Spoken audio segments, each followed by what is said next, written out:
ఈరోజు మీతో మాట్లాడాలనుకున్నాను ఒక బాధాకరమైన నిజం గురించి, ఒక మనసును కలిచివేసే వాస్తవం గురించి. మీరు హిందువులైనా సనాతన ధర్మాన్ని ప్రేమించేవారైనా ఈ మాటలు మీకోసమే. సనాతన ధర్మం నేడు ముప్పులో ఉన్నది. ఆ ముప్పు బయట వారి నుండి రావడం లేదు. దండయాత్రలు ఈ ధర్మాన్ని ముంచలేకపోయాయి. వేల సంవత్సరాల దాడులు దాన్ని నాశనం చేయలేకపోయాయి. కానీ నేడు మన లోపల నుండే, మన చేతులతోనే మనం మన ధర్మాన్ని ముక్కలు చేసుకుంటున్నాం. ఒక గురువు అంటాడు శివుడు పరమాత్మ, విష్ణువు తక్కువ అని. మరొకరు అంటారు విష్ణువే పరబ్రహ్మ, శివుడు గుణమయుడని. ఒకరు అంటుంటారు ఇది. ఇంకొకరు అంటారు సాయిబాబా హిందువు కాదు, ఆయన విగ్రహం దేవాలయంలో ఉండకూడదని. వేరొకరు అంటారు సాయిని కాదన్నవాడు హిందువే కాదని. ఇవన్నీ వినేటప్పుడు నాకు ఒకటే అనిపిస్తుంది, ఈ ధర్మానికి శత్రువు, బయట శత్రువు అవసరం లేదు అని. మనం శత్రువులం అయిపోయాం. ఇది వాస్తవం. ఈ విషయాన్ని అర్థం చేసుకోవడానికి మనం చాలా వెనక్కి వెళ్ళాలి. మన ధర్మం యొక్క మూలాల దగ్గరికి వెళ్ళాలి. ఇక్కడ ఒక చాలా ముఖ్యమైన సత్యం దాగి ఉంది. ఆ సత్యం ఏమిటంటే, ఈ ధర్మంలో అంతర్గత సంఘర్షణ నేడు మొదలైంది కాదు. సృష్టి మొదటి నుండి ఈ ధర్మం ఎప్పటి నుంచుందో అప్పటి నుండి ఈ ధర్మం తనను తాను ప్రశ్నించుకుంటున్నదనే విషయాన్ని మర్చిపోకండి. తన మూలాన్ని తనే సవాలు చేసుకుంటుంది. అదే ఈ ధర్మం యొక్క బలం. వేదాలు ఈ ధర్మపు మొదటి స్వరం. వేదాలు 4: ఋగ్వేదం, యజుర్వేదం, సామవేదం, అథర్వణ వేదం. ఇవి అపౌరుషేయాలు అని మన విశ్వాసం. మానవ నిర్మితాలు కావని మన నమ్మకం. వేదాలు ఏం చెప్పాయి? యజ్ఞం చేయి, దేవతలను స్తుతించు, అగ్నిహోత్రం ఆచరించు, పశువును బలి ఇవ్వు, బ్రాహ్మడు మంత్రాలు పఠించాలి. ఆ అధికారం వర్ణానుసారంగా నిర్ణయించబడింది. కర్మ ద్వారా స్వర్గాన్ని పొందవచ్చు. ఇది కర్మకాండ, వేదం యొక్క బాహ్య శరీరం. ఈ కర్మకాండను నమ్మిన సమాజం వేల సంవత్సరాలుగా ఆ జీవన విధానంగా అదే విధంగా జీవించింది. కానీ ఆ సమాజపు లోపల నుండి, వేదం యొక్క అంతరాత్మ నుండి ఒక వేరే స్వరం పుట్టింది. ఆ స్వరమే ఉపనిషత్. ఉపనిషత్తులు వేదాన్ని ఎదిరించాయి. ఇది చాలామంది చెప్పని మాట, చాలామంది వినడానికి సిద్ధంగా లేని మాట. కానీ ఇది శాస్త్రీయమైన సత్యం. ఉపనిషత్తుల్లో వేదాలు చివరి భాగం జన్మించాయి కాబట్టి వేదాంతాలు అయ్యాయి. కానీ వాటి లోపల మాట వేద కర్మకాండకు నేరుగా సవాలు చేసింది. మండూకోపనిషత్తు ఒక మాట చెప్పింది, ప్లవాహ్యేతే అదృఢా యజ్ఞరూపః అని. ఈ యజ్ఞాలనే తెప్పలు గట్టిగా లేవు, అవి మిమ్మల్ని సంసార జీవితం దాటించలేవని చెప్పున్నాయి. ఇది చిన్న మాటనా? యజ్ఞమే పరమ సత్యమని నమ్మిన మొత్తం సమాజాన్ని ఈ ఒక్క వాక్యం ఎంత పెద్ద సవాలో గమనించండి. మండూకోపనిషత్తు అక్కడితో ఆగలేదు. ఇష్టాపూర్తం మన్యమాన వరిష్టం నాణ్యచ్ఛేయో వేదయంతో ప్రమోడాహ. యజ్ఞాలు, దానాలు చేస్తే చాలని మూర్ఖులు అనుకుంటారు. ఇక్కడ ప్రమోడ అనే అంటే మూర్ఖులు అని అర్థం. ఇది ఎంతటి తీవ్రమైన మాట. ఇకపోతే బృహదారణ్య ఉపనిషత్తు మరింత తీవ్రంగా చెప్పింది, న కర్మణ న ప్రజాయ ధనేన త్యాగే నైకేక అమృత తత్వ మానసుహు అని. కర్మతో కాదు, సంతానంతో కాదు, ధనంతో కాదు, కేవలం త్యాగంతో మాత్రమే అమరత్వం లభిస్తుందని చెప్పింది. ఇది వేద కర్మకాండ యొక్క మొత్తం నిర్మాణాన్ని ప్రశ్నించింది. యజ్ఞం చేయి స్వర్గం వస్తుందని వేదం చెప్పింది. ఉపనిషత్తు వచ్చి స్వర్గం కూడా నిత్యం కాదని, కర్మ క్షీణించిన తర్వాత మళ్ళీ జన్మ తప్పదని చెప్పింది. ఇది సాధారణమైన మేధో సంఘర్షణ చెప్పండి? ఇది అసాధారణమైన మేధో సంఘర్షణ జరిగింది. ఇక కఠోపనిషత్తులో నచికేతుడు యమధర్మరాజు వద్దకు వెళ్ళాడు. ఒక బాలుడు, బ్రాహ్మణుడు, పండితుడు కాదు, ఋత్వికుడు కాదు, చిన్న పిల్లవాడు, అది బ్రాహ్మణ పిల్లవాడు. మృత్యు రహస్యాన్ని నేరుగా యమధర్మరాజుని అడిగాడు. యమధర్మరాజు కూడా ఆ బాలును జిజ్ఞాసగా ముగ్ధుడై తన ఆత్మ రహస్యాన్ని వివరించాల్సి వచ్చింది. ఇక్కడ ఏం జరిగింది? జ్ఞానానికి వర్ణం లేదని చెప్పబడింది, అధికారానికి వంశం లేదని స్పష్టమైంది. వేద వర్ణ వ్యవస్థకు ఇది నేరుగా సవాలు. చాందోగ్యోపనిషత్తు తత్వమసి అని చెప్పింది, అది నువ్వే, పరమాత్మ వేరు కాదు, నీలోనే ఉన్నాడని చెప్పింది. ఇది అన్నప్పుడు ఏమవుతుంది? బ్రాహ్మణులకు మాత్రమే ఉన్న పూజాధికారం అర్ధరహితమైపోయింది. ఇంట్లో కూర్చున్న స్త్రీకి కూడా, వర్ణ వ్యవస్థలో అట్టడుగున ఉన్న వారికి కూడా ఆ పరమాత్మ అంతటా ఉన్నాడంటే బాహ్య పూజా విధులకు ఉన్న ప్రాధాన్యత తగ్గిపోయింది. ఉపనిషత్తులు వేదాన్ని ద్వేషించాయా? లేదు. వేదాలని నాశనం చేయాలనుకున్నాయా? లేదు. అవి వేదాల లోపల నుండే పుట్టి వేదాన్ని అర్థవంతం చేశాయి. బాహ్య కర్మలను అంతర్జ్ఞానంతో సమన్వయపరిచాయి. ఇది సంఘర్షణ అయినా నిర్మాణాత్మకమైన సంఘర్షణని గమనించండి సాధకులారా. ఇకపోతే ఇటువంటి సంఘర్షణ సనాతన ధర్మానికి ఇవాల్టి కొత్తవి కావు, చెప్తాను, వరుసపెట్టి వినండి సాధకులారా. చార్వాకుల సవాలు అత్యంత తీవ్రమైన ప్రశ్న. ఉపనిషత్తులు వేదం లోపల పుట్టి వేదాన్నే ప్రశ్నిస్తే చార్వాకులు వేదాన్ని పూర్తిగా తిరస్కరించిన తత్వవేత్తలు. చార్వాక దర్శనాన్ని లోకాయతం అని కూడా అంటారు. వారేమన్నారు తెలుసా? అగ్నిహోత్రం త్రయావేద త్రిదండం భస్మ పాండిత్యం ధూరై ప్రవర్తతం ఏహ్యత్ ద్రవ్యేషు లోభికారణం అని అన్నారు. అగ్నిహోత్రం, 3 వేదాలు, త్రిదండం, ఇవన్నీ మూర్ఖులు ద్రవ్యంలో, ఈ ద్రవ్యం లోభం వల్ల పెట్టిన వ్యాపారముని వేదాన్ని మొత్తం మోసంగా చూపించిన మాట.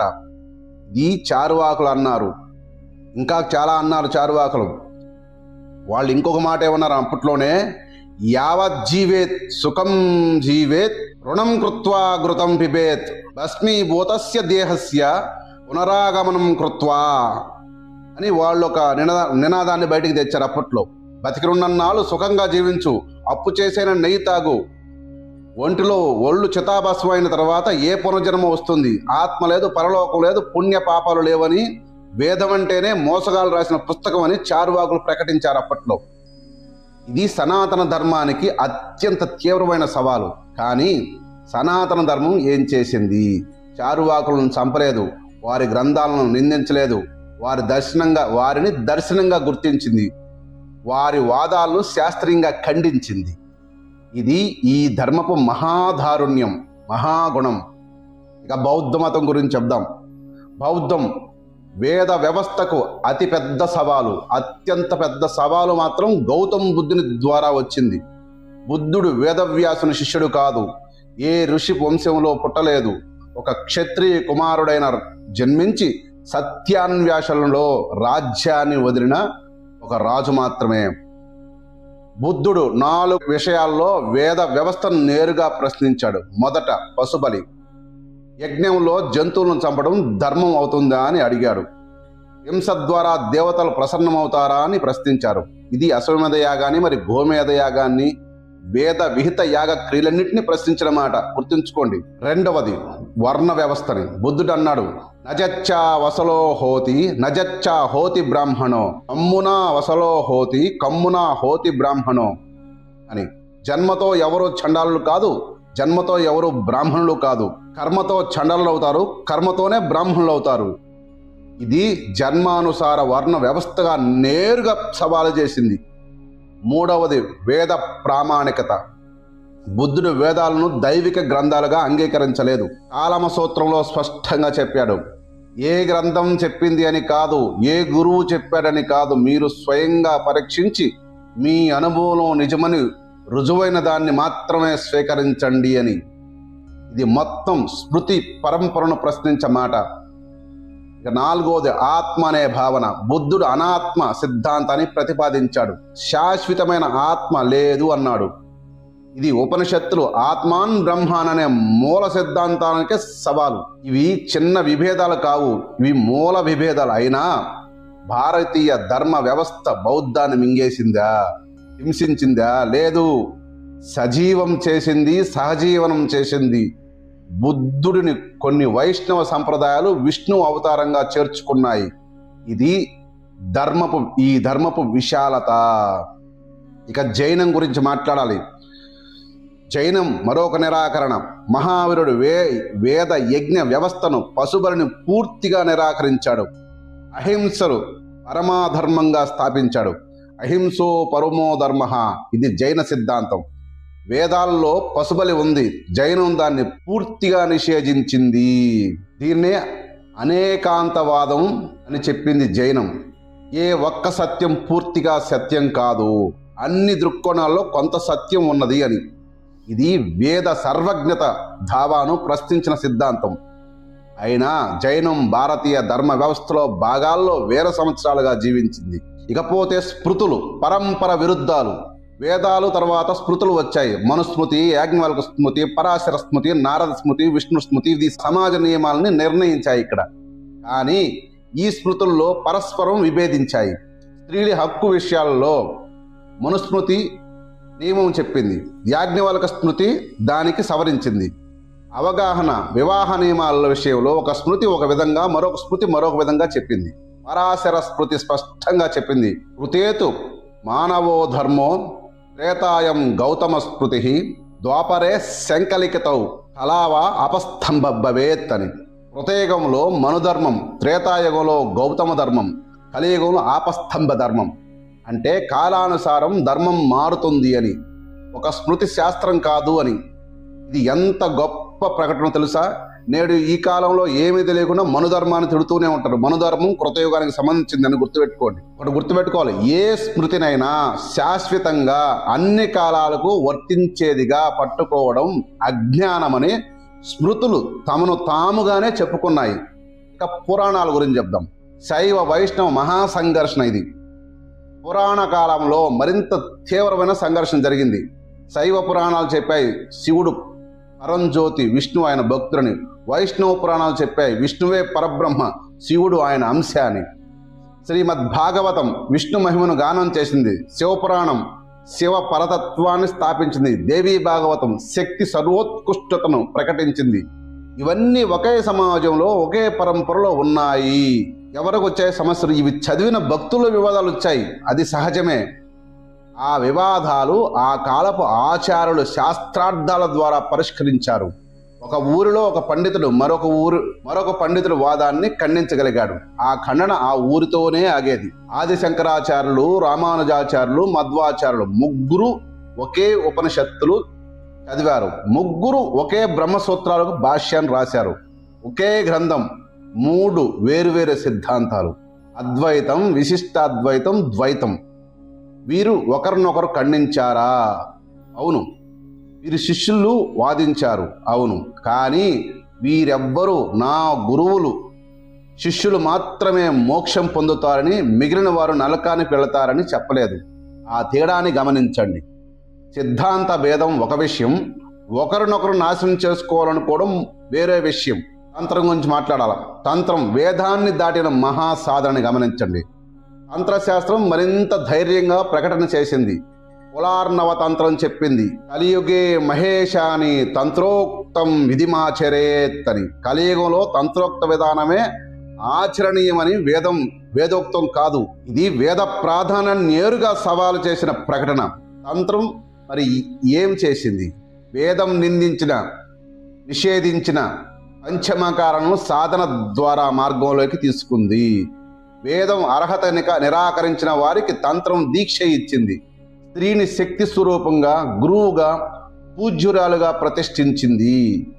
అన్ని వర్ణాలకు తంత్ర సాధనలో అధికారం కల్పించింది.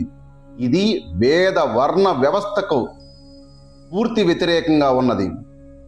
ఇది వ్యతిరేకం కూడా కాదు, పూర్తి ప్రత్యామ్నాయం.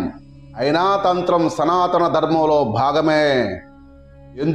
ఎందుకంటే తంత్రం సత్యాన్వేష చేసింది, పరమాత్మను చేరే మరొక మార్గాన్ని తెరిచింది తప్ప ఎక్కడా ద్వేషించలేదు. ద్వేషంతో వేదాన్ని తిరస్కరించలేదు. ధర్మాన్ని లోతుగా అర్థం చేసుకుని ఒక సమగ్రమైన సాధనా మార్గాన్ని నిర్మించింది. అదే తంత్రం ఇచ్చింది. ఇకపోతే భక్తి ఉద్యమం, ప్రేమ నుండి వచ్చిన సంఘర్షణ.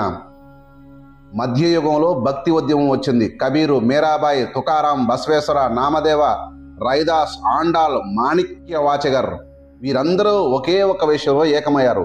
దేవుడు ఆలయంలో మాత్రమే ఉన్నాడు అని కాదు, ఆయన అందరి హృదయాల్లో ఉన్నాడని చెప్పారు. కబీర్ అన్నాడు, షహాన్ పూజే హరి మిలో తోమై పూజం పహాట్ ఆతో చెల్కీ భలి ఇసా ఖాయే సంసార్. రాయిని పూజిస్తే భగవంతుడు దొరికితే నేను పర్వతాన్నే పూజిస్తానని చెప్పాడు. వీటన్నిటికంటే కూడా మనం దంచుకునే రోలు మేలు అది ప్రపంచానికి పిండిస్తుందని చెప్పాడు.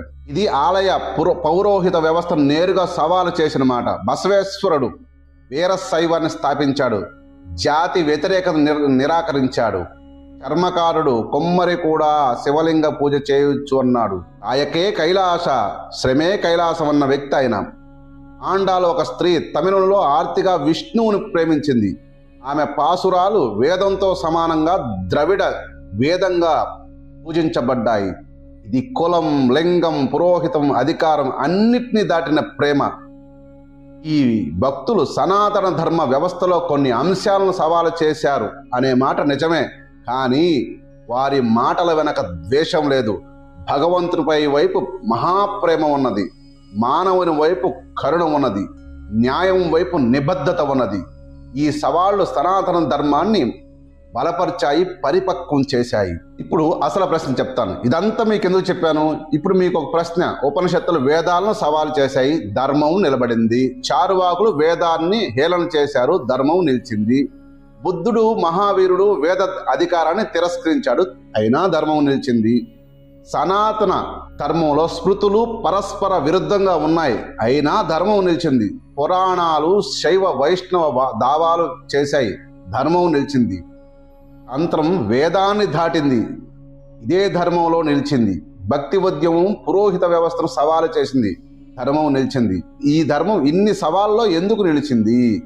ఈ సవాళ్ళన్నీ కూడా శాస్త్రీయ బుద్ధితో వచ్చాయి కాబట్టి, సత్యం కోసం వచ్చాయి కాబట్టి, ధర్మాన్ని మరింత లోతుగా అర్థం చేసుకోవాలని వచ్చాయి కాబట్టి, ఒకరి శిష్యులను తగ్గించుకోవడానికి, ఒకరి ఛానల్స్ వ్యూస్ పెంచుకోవడానికి కాదు.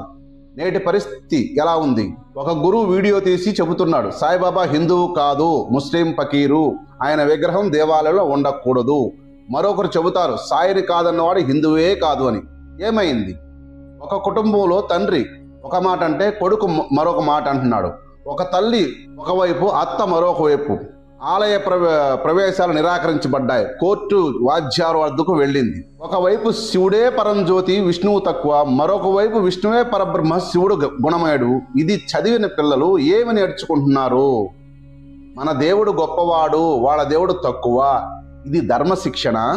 ఏం చేస్తున్నారు మీరు? ఇది ఆత్మఘాత శిక్షణ. పూర్వకాలపు సవాళ్ళు నేటి సవాళ్ళకు ఒక కీలకమైన తేడా ఉందనే గమనించండి. ఉపనిషత్తులు వేదాలను సవాలు చేశాయి, కానీ వేదాన్ని అభ్యసించిన ఋషులను తిట్టలేదు. బుద్ధుడు వేద పశుబలను తిరస్కరించాడు, కానీ బ్రాహ్మణులను నాశనం చేయమని ఎక్కడా చెప్పలేదు. భక్తి కవులు పురోహిత వ్యవస్థను సవాలు చేశారు, కానీ వారి మాటల వెనుక విద్వేషం కాదు, ప్రేమ ఉంది. నేటి గురువులు ఏం చేస్తున్నారు? ఒకరినొకరు నిందిస్తున్నారు, శిష్యులను పెంచుకోవడం కోసం, వ్యాపారం అభివృద్ధి కోసం, సోషల్ మీడియా వ్యూస్ కోసం. పురాణ కాలంలో ఒక వాదం ఒక ఊరిలో జరిగేది, ఒక ఆచార్యుడు వాదం వేద పాఠశాలలోనే పరిమితమయ్యేది. నేడు ఒక వీడియో 2 గంటలలో 1,00,000 మందికి చేరుతుంది. ఒక నిందావాక్యం ఒక్క రాత్రిలో 20 రాష్ట్రాలు వ్యాపిస్తుంది. ఒక చిన్న కుటిల బుద్ధునట మనిషి 1,00,000 మంది శిష్యులతో మాట్లాడే శక్తి పొందాడు. ఈ శక్తిని ఉపయోగించి ఏం చేస్తున్నాడు? ధర్మాన్ని పెంచడం లేదు, ధర్మాన్ని విభజిస్తున్నారు. నిజమైన నష్టం ఏంటి? ఈ విభజన వల్ల అసలు నష్టం ఏమిటో స్పష్టంగా చెప్పాలి. మొదటి నష్టం యువతరం. ఒక 16 ఏళ్ల పిల్లవాడు ఈ వీడియో చూస్తున్నాడు. ఒక గురువు చెప్పింది విని శివభక్తుడయ్యాడు. ఆ తర్వాత మరొక వీడియో చూసి గందరగోళంలో పడ్డాడు. శివుడు గొప్పవాడనే వీడియో వేరు, విష్ణువు గొప్పవాడనే వీడియో వేరే. రెండూ చూసిన తర్వాత ఏమనుకుంటాడు? ఈ మతంలో, ఈ ధర్మంలో ఎవరికి ఏమీ తెలియదు అని. ఆ నిరాశ, ఆ నిర్వేదం ఎవరు కల్పించారు? మనమే. ఇక రెండవ నష్టం కుటుంబ విభజన. ఒకే ఇంట్లో తల్లి సాయి భక్తురాలు, కొడుకు సాయిని వ్యతిరేకించేవాడు. ఇది ఈ వివాదాలకు ప్రత్యక్ష ఫలితం. మూడవ నష్టం శత్రువులకు ఆయుధం. మనల్ని బాహ్యంగా ఓడించలేని వారు మన లోపల విభజన చూసి సంతోషిస్తున్నారు. మనమే మన చేతులతో ఆయుధాలను అందచేస్తున్నామనే విషయాన్ని గ్రహించుకోండి. అందుకే శాస్త్రం ఏమి చెబుతుంది? ఇన్ని సంఘర్షణలు, ఇన్ని వివాదాలు అన్నింటి నడుమ మన శాస్త్రాలు ఒక సత్యాన్ని పదే పదే చెప్పాయి. ఋగ్వేద వాక్యం, ఈ వాక్యం చెబుతాను వినండి. ఏకం సద్విప్రా బహుదా వదంతి అని. సత్యం ఒకటే, పండితులు దాన్ని అనేక విధాలుగా చెబుతారని. ఇది ఋగ్వేదంలోనే ఉన్నమాట. వేదమే చెప్పింది సత్యాన్ని ఒక పేరుతో ఒక మార్గంలో మాత్రమే చేరవలసిన అవసరం లేదు. విష్ణు పురాణం యాచ విష్ణు పరాదేవ తేచ శివపరాస్మృత. విష్ణు భక్తులే శివభక్తులు, వేరువేరు కాదు అని మహాభారతంలో ఉన్న హరిహర తత్వాన్ని ఏం చెప్పింది? శివుడు విష్ణువు వేరువేరు కాదు, ఒకే పరంజ్యోతి యొక్క 2 రూపాలు అని. ఇవన్నీ చదివి ఇవన్నీ అర్థమై అయినా నా దేవుడు గొప్పవాడు, నీ దేవుడు తక్కువ అని అనేవాడు ఏమనుకోవాలి? ఇది శాస్త్రాలకి అర్థం వారికి చేరలేదు, లేదా చేరింది కానీ వారి వ్యాపారం ముందది మరిచిపోయారు. అది మంచి వాళ్ళ చెడ్డవాళ్ళ నేను చెప్పట్లేదు, కానీ గురువులందరికీ నా మాట. ఈ వీడియో చూస్తున్న ఆచార్యులారా, గురువులారా, మీకు ఒక్క మాట. మీకు లక్షల మంది శిష్యులు ఉన్నారు. ఆ శక్తి ఒక భారమైన బాధ్యత. మీరు ఒక వాక్యంతో 1000 మంది హృదయాల్లో విషయం నింపగలరు. అదే వాక్యంతో 1000 మంది హృదయాల్లో వెలుగు కూడా నింపగలరు. ఉపనిషత్తులు వేదాన్ని సవాలు చేసాయి, కానీ వేదాన్ని అభ్యసించిన ఋషులను తిట్టలేదు. బుద్ధుడు పశుబలిని తిరస్కరించాడు, కానీ హింసను ప్రేరేపించలేదు. ఆ వివేకం మీకుందా? ఒక సాంప్రదాయాన్ని శాస్త్రీయంగా ప్రశ్నించవచ్చు. ఆ సంప్రదాయాన్ని అనుసరించే మానవుల్ని నిందించే హక్కు ఎవ్వరికీ లేదు. భక్తులకు నా మాట, మీరు శివభక్తులైతే శివుని ద్వారా పరమాత్మను చేరుతున్నారు. ఆ మార్గం గొప్పదే, కానీ మీ పక్కన వైష్ణవ భక్తులు ఉండొచ్చు, సాయి భక్తులు కూడా ఉండొచ్చు. అదే పరమాత్మను చేరుతున్న వేరే రూపంలో చేరుతుంటారు తప్ప ఆ మార్గం తప్పని కాదు. మీ గురువు ఒక మార్గం చూపించాడు, ఆ మార్గంలో నడవండి. కానీ వేరే మార్గంలో వెళుతున్న వాడిని నిందించడం మీ గురువు నేర్పింది కాదు, అది మీ అహంకారం మీకు నేర్పింది. ఈ తేడాను గమనించండి. ఇక చివరిగా ముగిస్తున్నాను. సనాతన ధర్మం 1000 సంవత్సరాలుగా నిలిచింది. ఉపనిషత్తుల సవాళ్లతో బలపడింది, చారువాకల హేళనతో పరిపక్వమైంది, బుద్ధుని విమర్శలతో విశాలత పొందింది, తంత్రం సరిహద్దులు దాటినప్పుడు మరింత సమగ్రమైంది, భక్తి ఉద్యమం వచ్చినప్పుడు మరింత మానవీయమైంది. ఇన్ని సవాళ్ళలో నిలిచింది ఎందుకంటే ఆ సవాళ్ళన్నీ సత్యం కోసం వచ్చాయి. నేటి విభజన ధర్మాన్ని నాశనం చేయడానికి సిద్ధంగా ఉన్నది, ఎందుకంటే ఇది అహంకారం కోసం, వ్యాపారం కోసం వస్తున్నది. కాబట్టి ఈ ధర్మాన్ని ప్రేమించే వారందరికీ నా ఒక్క విజ్ఞప్తి: మీ మార్గంలో నడవండి, మీ దేవతను ఆరాధించండి, మీ గురువు చూపిన దారిలోనే వెళ్ళండి, కానీ వేరే దారిలో వెళుతున్న వారిని నిందించకండి. ఆ నిందలు మీ విశ్వాసాన్ని బలపరచవు. ఆ నిందలు సనాతన ధర్మాన్ని బలపరచవు. ఆ నిందలు మనందరినీ ఒక్కొక్కరుగా ఈ ధర్మ పునాది నుండి వేరు చేస్తున్నాయి. పరబ్రహ్మ స్వరూపం ఒక్కటే. ఆ పరబ్రహ్మ స్వరూపం నా దగ్గర మాత్రమే ఉన్నది అని చెప్పే హక్కు ఎవ్వరికి లేదు. అందుకే ఏకం సద్విప్రా బహుదా వదంతి. సత్యం ఒక్కటే, దాని ముక్కలు చేయడం మన సొంత ఆత్మలను ముక్కలు చేసుకోవడం వంటిదే. సర్వే జనా సుఖినో భవంతు. ఆలోచించి అడుగు వేయండి సాధకులారా.